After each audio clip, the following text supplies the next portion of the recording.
Hello everyone, I'm Chester44 and welcome to this Let's Play Blades of Avernum.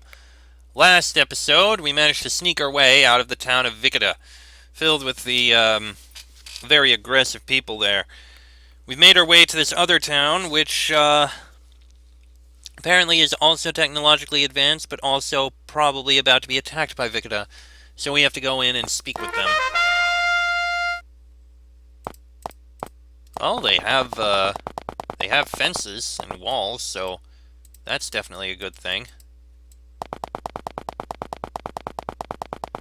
At least they have themselves protected. The other town actually didn't have walls, now that I think about it. The guards are staring at us. Just keep quiet and head north to the main hall. Look at this city. It was once very great and advanced. Now it seems to have fallen into disrepair. A tribe in decline.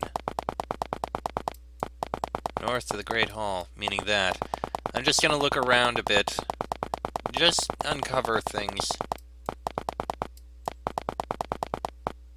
Just uncover the map. I'm not gonna go into any buildings yet. Like he said, they're very distrustful of outside. There's a secret door, passage over there. I have a feeling we may end up having to make use of that.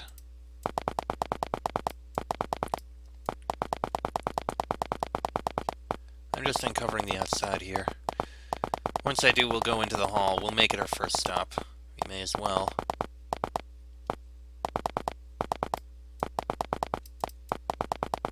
Oof, they've even got a cemetery.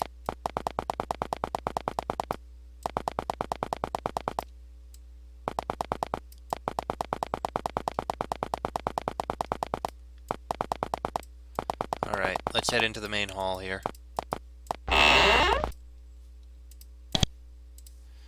A tall and confident Nephil shaman approaches you. Greetings, I am Valzir, advisor of Lantar, chieftain of this tribe. What brings you to our humble village? Valzir quietly waits for an answer. He seems much less unnerved by your presence than the others in this village. We bring grave news about your village. It is vital we see your chieftain. The shaman looks very suspicious. He weighs his options, realizing this could be some kind of elaborate ruse. No, we do not trust you. I would not endanger the life of our chieftain on a mere whim. We are not trusting of outsiders, and will not make an exception to strange beings like you without proof. Klinger speaks loudly. Proof! No amount of proof would be sufficient for you. I bring word from the resistance. Arvan plots against you this very moment. The risk of not letting us see your leader is far greater than giving our message. Valzir thinks. The resistance, eh? Perhaps it is wise to let you see our chieftain then. Although we are leery of you, we know better than to doubt you much. Come, see our chieftain. Valzir turns and motions for you to follow. Klinger turns to you and whispers, That was a lot easier than I thought it was going to be. Let's follow.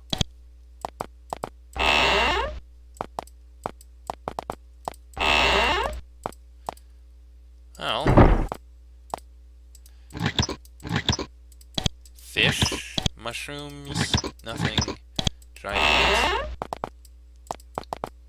Well, that's where the chief is. I'm just gonna take a peek in these other rooms. That's okay. Library. Nothing in there. Armory. Couple desks.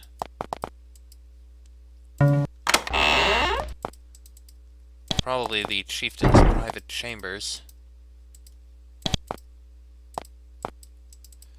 We've got the better cloak, an iron longsword, and iron chainmail. Use the better cloak, please. And some gold coins. Okay, iron longsword, 2 through 10. I'll give this shade dagger to Sheik. Iron chainmail to Fox, and that regular leather armor to Sheik. Okay.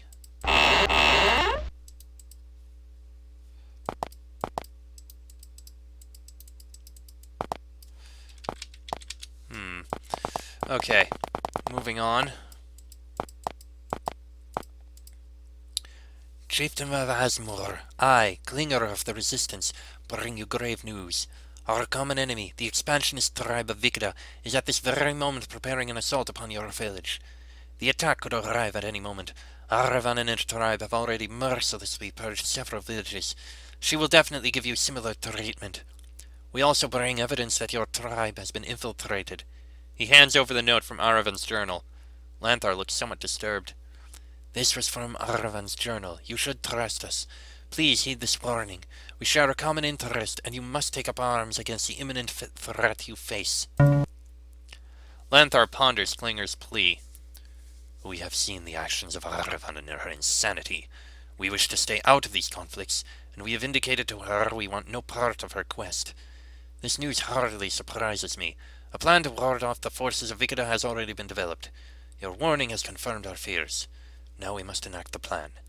He looks over to one of his subordinates. Vardon, inform our guards and begin defensive preparations. The Nephil bows and departs the chamber. As far as the infiltration, we do not allow outsiders and are ever watchful of them. If anyone has infiltrated us, it must be at a low level. Still, we will be watchful of any peculiarities. Your warning has been very useful. Now we must prepare. You must be leaving as soon as you are ready. I will permit our merchants to deal with you. All due respect, my lord, but we could be of assistance to you. Although we are few, a couple more fighters would not hurt. This is where your resistance types do not understand our culture. We wish no interference in our affairs. We do not trust outsiders. They are bound to betray us eventually. How are we to know your cause is sincere? You could be here to sabotage our defenses. We do not know your real motives and cannot trust you. We can defend ourselves. We are prepared. Now go. I fear you are making a grave mistake with your mistrust, but if we remain divided, we are doomed to fall. But we will do as you ask. We shall leave immediately. You should go now. Valzir stands behind the chief, watching you very carefully. He nods and asks, Yes, outsiders? How go the preparations for the attack? They are continuing as we speak. Orders have been issued and forces are being deployed in preparation for the attack. We expect full readiness very soon. We thank you for the warning. He clears his throat and smiles. Meanwhile, you should return to the resistance base and inform your leader of our response. You wouldn't want to get caught in the crossfire of our battle. Do you think the defenses will be successful? Yes, of course, he replies in a surprised manner. I helped devise them myself. They will hold up, no question about it. None. You sense a slight discomfort in his voice at your questioning. You really should consider our assistance. We would like to help. No, he responds blankly. Master Lanthar has spoken. Our defenses are in place and they will protect us. We have trained and prepared well for the day our society would be assaulted. I am fully confident in them. All you need to do is get out of the way, he concludes arrogantly. Sometimes you seriously wonder about these isolated people, paranoid and xenophobic as they are. Definitely a different culture. Can you offer any assistance in our journey back? Not I, of course. Our merchants will sell their goods to you in gratitude for your warning. What about the chieftain? Lanthar looks very busy, probably preparing for the imminent attack. You doubt the leader will have much time to speak with you. How fares Asmur? Lanthar looks somewhat worried. Despite this, his speech remains confident. The preparations for the attack continue as planned. Soon everything will be in place. Our culture will be preserved. Can you tell us about your culture? He shakes his head. I have no time. If all is as you say, we will be under attack and we must prepare. Soon I will go and inspect the guards to ensure all is in place. Besides, outsiders would never understand. You underestimate our abilities, chieftain. You should not be so suspicious of outsiders. I do not need your lectures, outsiders. Go now, he says coldly as he waves you away and continues his planning. Your words will not change these people. They have felt this way for too long. The journey back is long and treacherous. Could you help us? He puts down his pen and looks up at you. Our merchants will help you. You have our thanks for the warning. Allowing you to use our services is payment enough.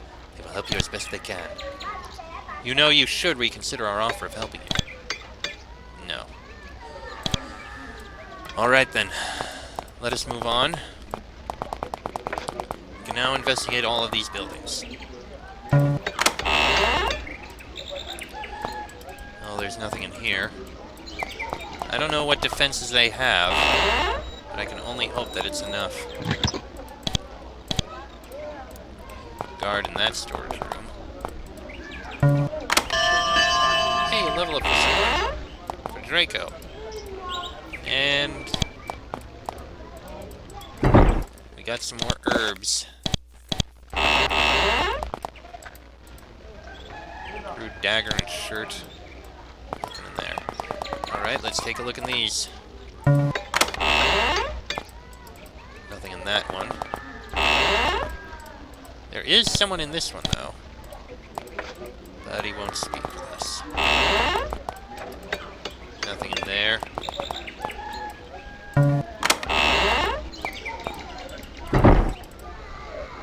More lockpicks.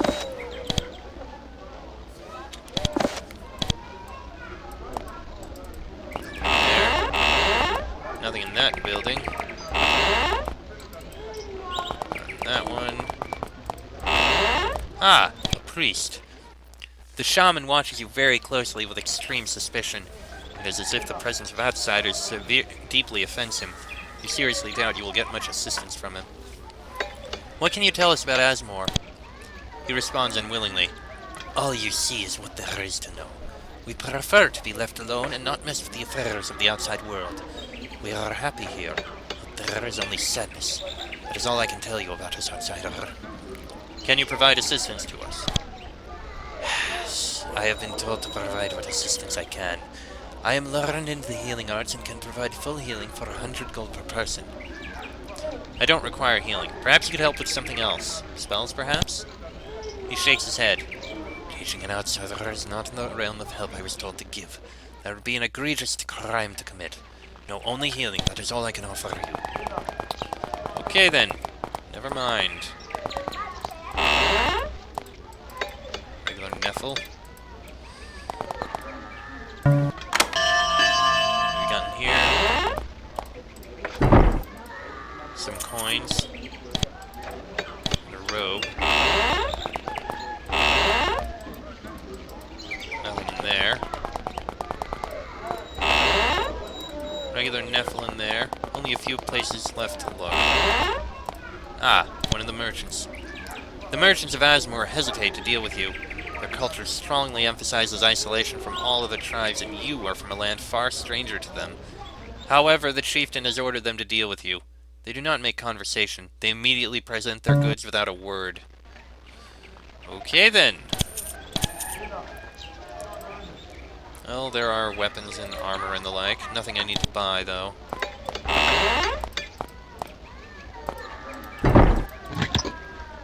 Bars of iron. Nothing. And iron-studded armor. That would actually be useful. Thank you. And this regular leather armor will go to Bonnie. And we'll grab these bars of iron so we can sell them. Sword, but there's no point in taking that. There we go. Okay, this one is a merchant of bows and ranged weapons. This one's a food merchant, I think. Yep. And that leaves one more. A library. Ooh. Let's see if we can find anything of value in here. Ah, someone who's willing to speak with us, it seems. And a spray acid scroll. Okay. I will speak with you after I pick up everything that would be useful from these. From the things that that Neffel is saying, it seems like he'd be very interested in this. Okay, repel spirit.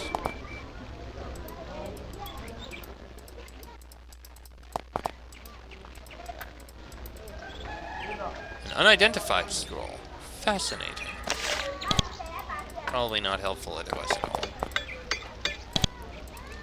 A lanky Nephilim in his middle-aged years, with graying fur around his ears and nose, maintains the library. He does not seem afraid of you at all. In fact, he seems rather curious and unusually willing to speak with you. He even approaches you and nods. I am named Koroa. Welcome to Asmur. Why is everyone else so suspicious of me? He frowns. Long ago, we were a prosperous tribe. However, a few decades ago, there was a movement to destroy all weakness and imperfection. It got very violent but was quashed. Our tribe was devastated. Blame was placed on ideas from outsiders.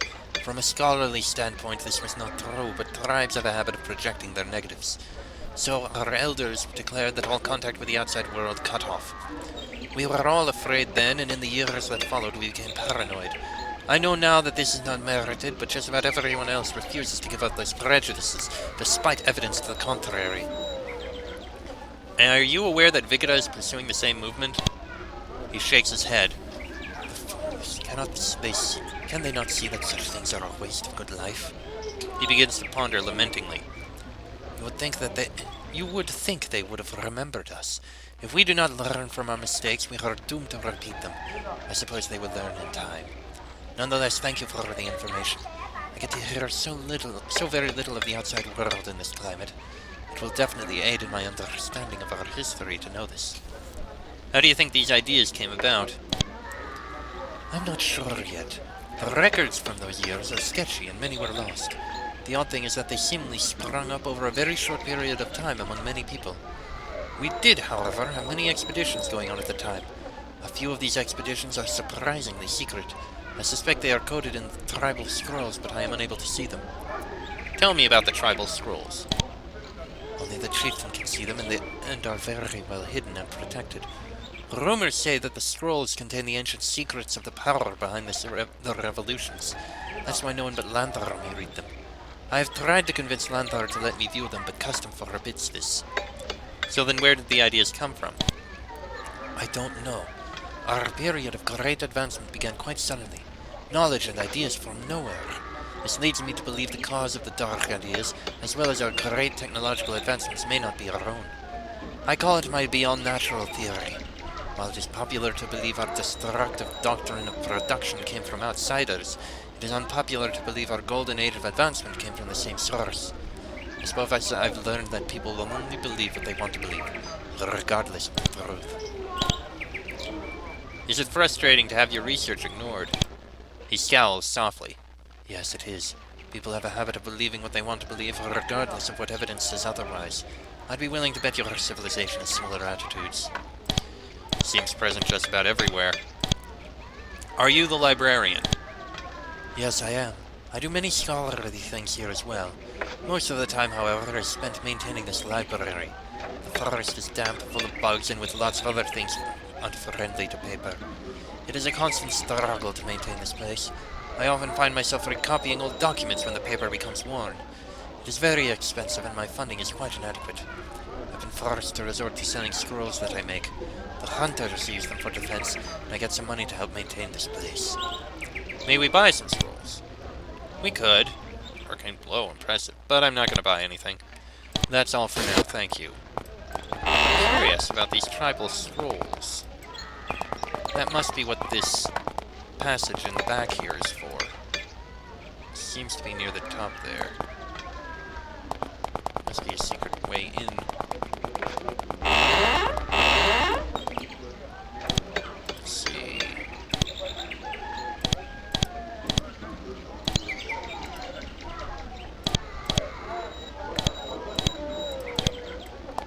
Alright.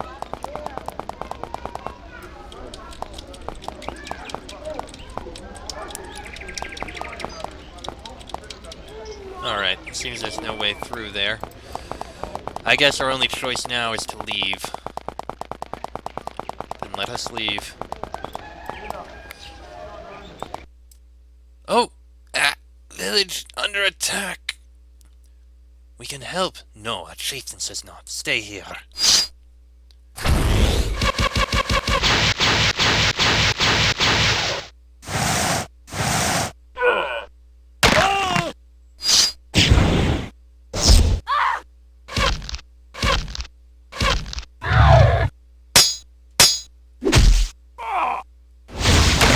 Happened.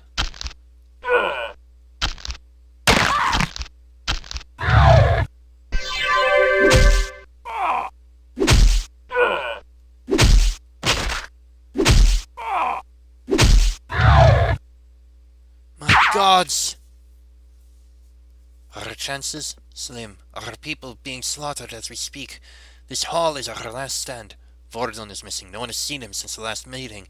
He betrayed us. It seems so. It hardly matters now. Lord, we should escape. And run to where? We fight with honor to our end. But they should go. Our history may help them. Our wisdom should not be lost. Yes, bring them the scrolls. I should carry them to make sure they are used. Valzir, you will be our last vessel. I will not fail you. Go now, while there's still time. Good luck. Come.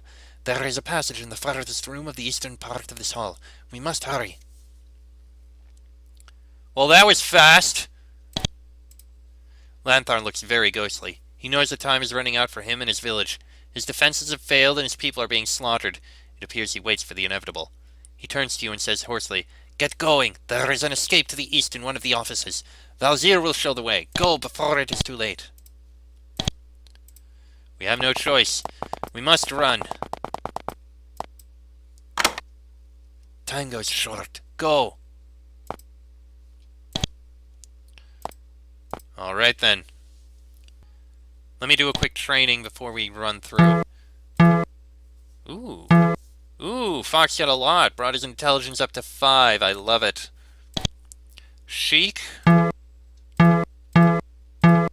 Got the same thing. I love it.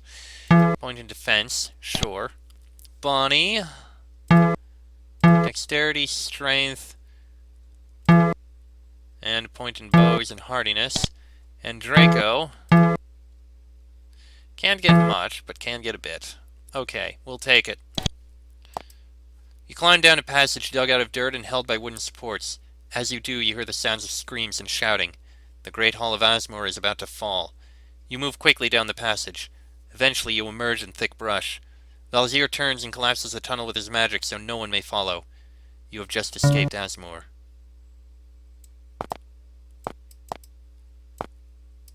Valzir turns to Klinger. We need to take these scrolls to the Resistance. What is the best way to get there? I fear it is very far. The forest will take us very near Vikida. In light of the recent attack, I would wager that there are soldiers all around. Also, sneaking a group through there will not be easy. Valzir begins to think. Perhaps there is another way. Valzir looks through the scrolls. Klinger looks carefully. It appears to be a map of the surrounding area. Valzir points to one of the circles in the map. There! Long ago, Asmur managed to build several teleportation platforms. They are risky, but no more so than the route you describe. It can take us past Vikida. What say you, Klinger? Klinger considers the options. How confident are you that these will work? Valzir responds, They have not been used in some time, but from what I've been told, they work quite efficiently. Klinger ponders. If you say they will work, I say we take them. He looks at the map. From here we need to head almost due east to reach the nearest one. Let's go.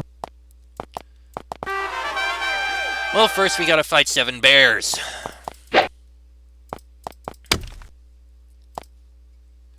Wait. Nice choice.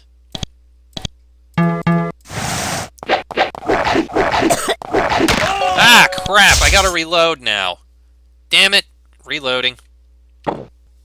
Alright, let's try these bears again. Wait. Wait.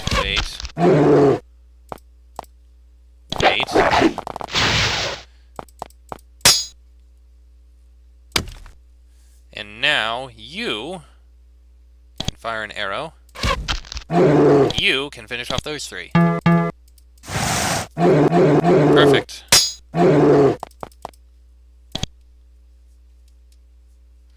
You wait.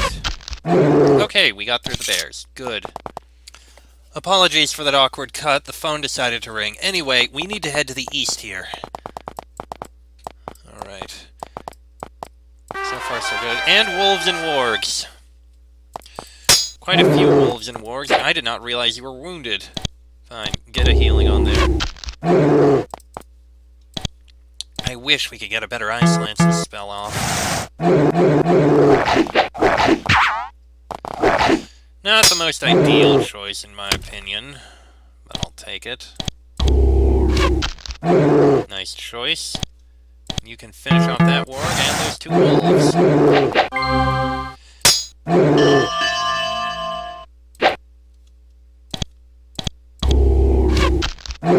Oh, you were incredibly useful. Alright. There, that's the teleportation platform, it seems. That's our way out. There, points Valzir. Not too much farther. That is the teleportation platform that we seek. He searches through the scrolls. He pulls out one sheet of papyrus. These instructions will tell us how to work it when we reach there. I will attempt to figure out what needs to be done. All eyes turn to Valzir. He looks over the platform, circling it several times. You notice the device to be quite crude compared to the toys the Empire has. The development of this crude structure alone, however, was an achievement. I just need to charge each node and focus the energy at the center, and we are off. Now step on the platform. You all do nervously. Valzir chants, and the platform glows. Suddenly there is a bright flash in concert with a loud boom. The forest twists around you in a span of time that could be from a split second to an hour. With a second loud clap, you all fall to the floor of the pedestal. Your senses return as you awaken. The scenery is definitely different. It appears the teleportation pedestal has worked. Klinger looks at Valzir's map. From here we need to head due south. We'll run into a rocky outcropping. Head east around it and we will be there. Alright then. Oh, very large mushrooms in this moist glade? Okay, sure, I'll grab these. Why not? Some toadstools. We'll grab them.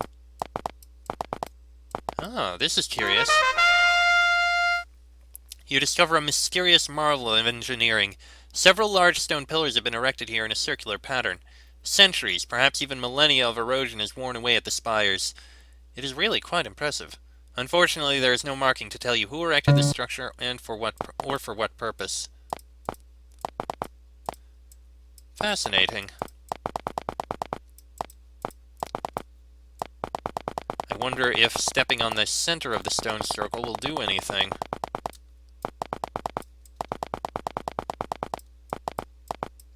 At the center of the stone circle is a slightly elevated platform that has worn but still markable decorations.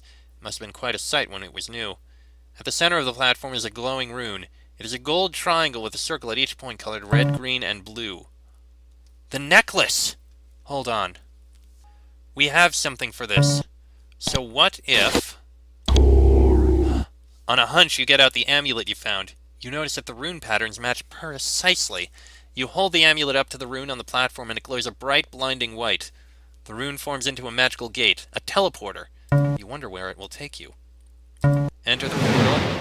You find yourself in a bizarre and completely unfamiliar place with walls consisting of alien machinery.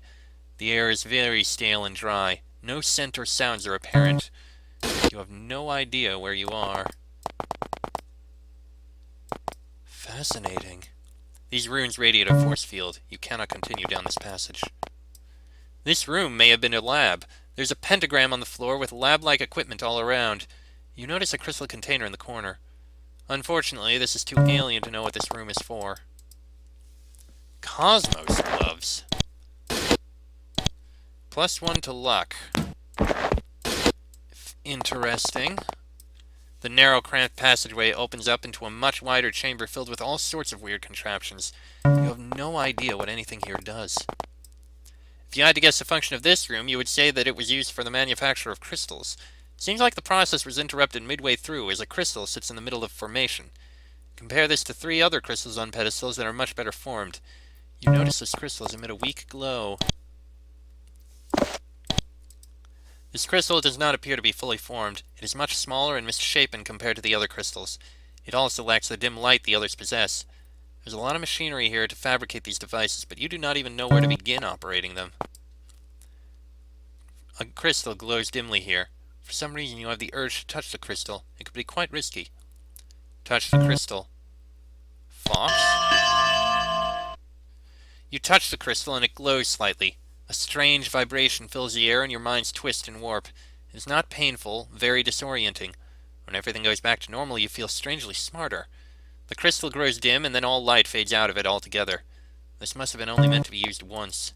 Try Draco. You touch the crystal and it glows brightly. A surge of energy flows into you, knocking you back. You rise up and you feel a strange aura that you cannot describe around you. The crystal grows dim and then all light fades out of it altogether. Ow. That one An intense surge of electrical energy flows into you, causing severe harm. You are thrown back in pain. Straight. Resistance! Okay then. Fascinating. Finally, you encounter something you understand. This was a meeting room of some sort. Chances are the operators of this station met here to discuss and do whatever those operators did. Whatever they were. This room looks very important. A large image is suspended in the middle of the room. Looks like a sphere with large bumps and troughs. You immediately recognize them as the continents of Vermarion. The image is a globe of the world. You notice another, much smaller sphere orbiting around it. Is this the moon, or something else? Might that dot represent you? If so, that would mean you are above the sky. These controls are incredibly complicated. You touch a few of them and they zap back with a light force field. They have been shielded with defense mechanisms to keep people like you away from them. However, one of them is a button that flashes red. You put your hand close and feel no force field. You could push it if you wanted. Push the button. You push the button. A voice rings out, "Running disaster simulation." You turn around to the globe. The small orbiting dot traces a line. You notice each orbit is lower than the previous. Eventually, the dot crashes into the ocean near one of the continents. Izo, you believe. Projected time remaining to correct 7.3 planetary revolutions. Unfortunately, you don't know how to fix the problem.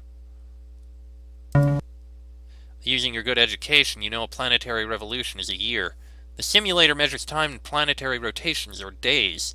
The simulator has recorded 852,227 days since activation. Given that there are 280 days in a year, the station must be over 3,000 years old. And here you are, up in the sky.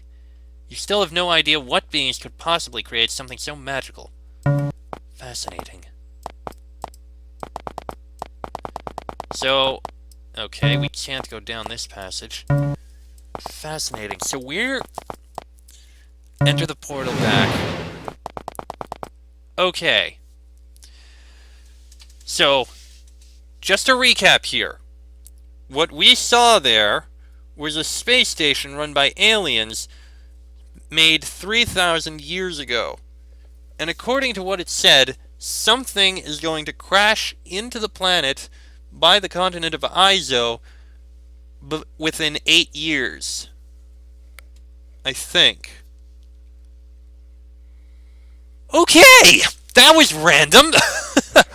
I did not expect anything like that to happen. Anyway, I think I'm going to end this episode here because it's gone on long enough. Next episode, we'll move on and get to the Resistance base. Till then, I'm Chester44, that is Fox, Sheik, Bonnie, and Draco. This has been a Blades of Avernum Let's Play, and I shall see you all next time.